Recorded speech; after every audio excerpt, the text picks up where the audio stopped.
if your audience could only remember 3 take-home points, are there any 3 that you would like our audience to kind of take away from this lecture? I think the first is that while the research information has been confused and perhaps not particularly enlightening, there are some important things. We have an excellent standard of care in critical care medicine.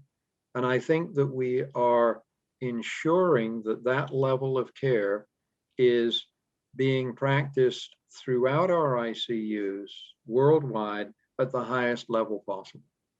So basic, good critical care. Let's pay attention to lung protective ventilation should that be necessary. Most of us have developed much more familiarity with high flow nasal cannulae and the importance of doing that. We understand that proning in the non-intubated patient is possible and can be very beneficial.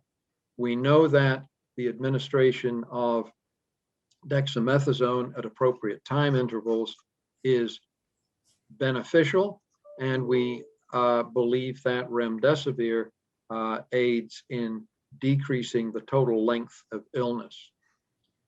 That's what I would call sensible medicine. I think that the other things we've learned is the absolute importance of integrating healthcare teams. So we must work, we as physicians are working in total harmony with pharmacists, with respiratory therapists, with occupational and physiotherapists, with ward clerks, with environmental service workers. And sometimes the environmental service worker is the most important member on your team when they are preparing the room for the next patient, especially if an expired patient has just had to be removed. And finally, we're in this together as a world. And we can't forget that around the world, there are areas that are less well served than I am being served right now in my hospital with my colleagues. And we're going to have to come up with a mechanism to decrease the disparities in vaccine distribution, because if we leave pockets of humanity uncared for, we're not going to get global herd immunity, which is what we need.